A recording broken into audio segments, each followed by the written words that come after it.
To use vector in C++, we have to include its own header file.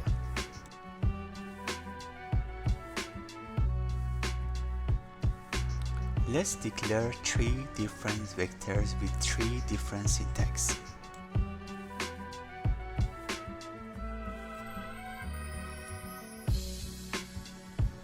I have declared a vector with integer type and without size.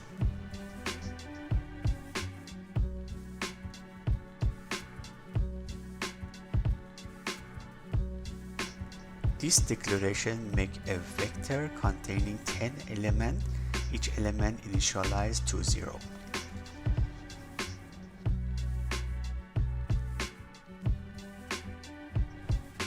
This makes a vector containing a single element with a value of 10.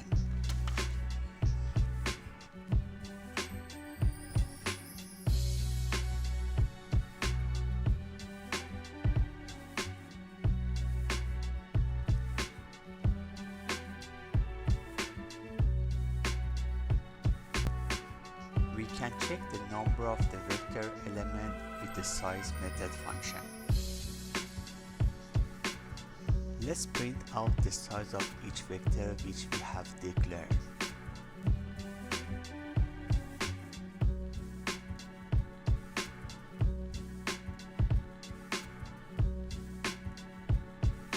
As we expected, the first vector size is 0, second is 10, and also third is 1.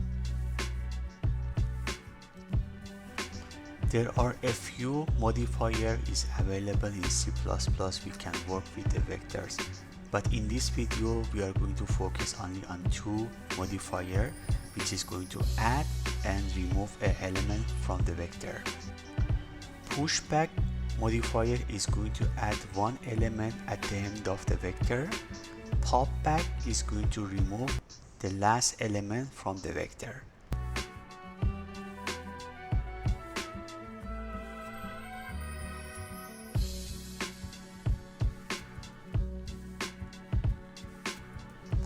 I have declared a vector with integer type and 4 elements. Let's print these 4 elements.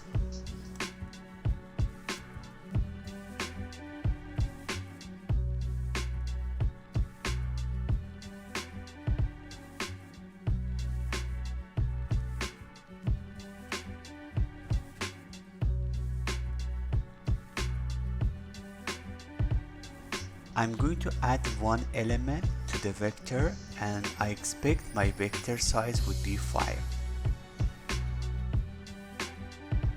To add the element, I'm going to use pushback modifier.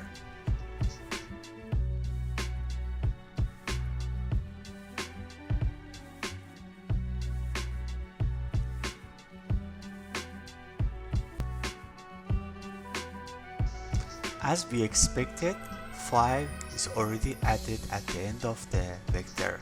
Now the size of the vector is going to be 5.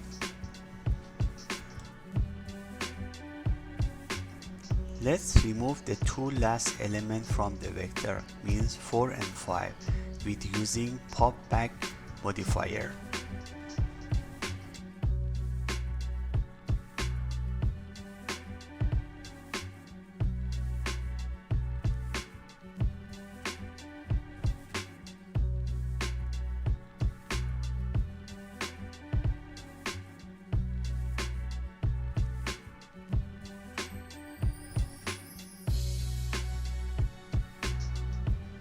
That's cool.